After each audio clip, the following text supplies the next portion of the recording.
സമസ്ത league തർക്കത്തിൽ ഖേദപ്രകടനം വൈകി ഉദിച്ച വിവേകമെന്ന SYS സംസ്ഥാന സെക്രട്ടറി നാസർ ഫൈസി കൂടത്തായി പരസ്യ ഖേദപ്രകടനം നടത്താമെന്ന ലീഗ് വിരുദ്ധ പക്ഷം സാദിഖ് അലി തങ്ങളോട് സമ്മതിച്ചതാണ്. ഖേദപ്രകടനം നേരത്തെ നടത്തിയിരുന്നുവെങ്കിൽ വിവാദം ഒഴിവാക്കാമായിരുന്നുവെന്നും നാസർ ഫൈസി കൂടത്തായി പറഞ്ഞു. പാണക്കാട് തങ്ങളോട് മാപ്പ് പറയണമെന്നോ പാണക്കാട് തങ്ങളോട് ഖേദപ്രകടനം നടത്തണമെന്നോ സമസ്തയുടെ ഒരു ഘടകമോ ഒരു നേതാവോ പറഞ്ഞിട്ടില്ല. അത് അവരിൽ നിന്നുകൊണ്ടുണ്ടായ സ്വന്തം തിരിച്ചറിവാണ്. ആ തിരിച്ചറിവിൽ അവർ പറയുമെന്ന് പറഞ്ഞിട്ട് പറയാതിരുന്നു എന്നത് അനീതിയാണ് എന്നാണ് തങ്ങൾ പറഞ്ഞിട്ടുള്ളത്. അത് വിവേകം വൈകിയുരിച്ചാലും സ്വാഗതാർഹം എന്നെ അതേ സംബന്ധിച്ചുകൊണ്ട് പറയാനുള്ളൂ. അത് കുറച്ച് നേരത്തെ ആയിരുന്നുവെങ്കിൽ, ഇന്നലെ തന്നെ അത് പറഞ്ഞിരുന്നുവെങ്കിൽ ഇത്രയും വലിയ സോഷ്യൽ മീഡിയ ചർച്ച ഒഴിവാക്കാമായിരുന്നു.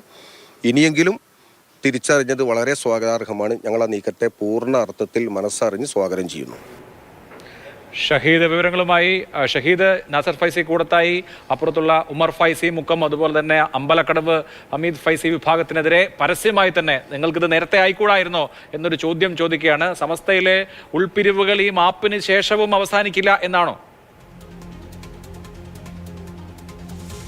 പക്ഷെ അങ്ങനെയാണ് മനസ്സിലാക്കുന്നത്. ഈ പാണക്കാട് സാദിഖ് അലി തങ്ങളും ഈ സമസ്തയിലെ ലീഗ് വിരുദ്ധ ചേരിയും തമ്മിലുള്ള ഒരുമിച്ചിരുന്ന് ചർച്ച നടത്തി. പിന്നീട് ഖേദപ്രകടനം നടത്തിയില്ല എന്ന് പരാതി സാദിഖ് അലി തങ്ങൾ പറഞ്ഞു. പിന്നീട് ഖേദപ്രകടനം നടത്തി. അങ്ങനെ ഒരു ചർച്ചയിലേക്ക്, സമവായത്തിലേക്ക് പോകുന്ന പ്രതീതിയൊക്കെ ഉണ്ടായി. പക്ഷേ അപ്പോഴും അങ്ങനെയല്ല കാര്യങ്ങളിൽ.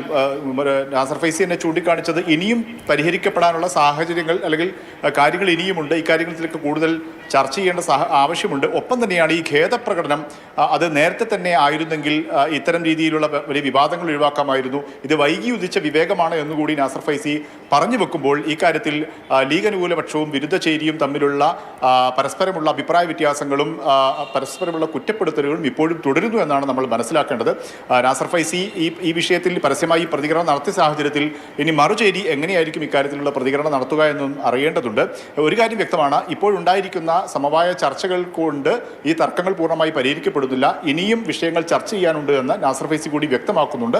ഇനി അത്തരം ചർച്ചകൾ നടക്കുമോ എന്നുള്ളതാണ് ഇനി അറിയേണ്ടത്. ഒപ്പം തന്നെ കഴിഞ്ഞ ദിവസം ഈ ലീഗ് അനുകൂല ചേരിക്കൊപ്പം ഇരുന്നുകൊണ്ട് രണ്ടുപേരെയും ഒരുമിച്ചിരുത്തിയ ഒരു ചർച്ചയ്ക്ക് കഴിഞ്ഞ ദിവസം മലപ്പുറത്ത് തീരുമാനിച്ചിരുന്നു. അതിൽ നിന്നും ലീഗ് വിരുദ്ധ പക്ഷം വിട്ടുനിൽക്കുന്ന സാഹചര്യം ഉണ്ടായിരുന്നു.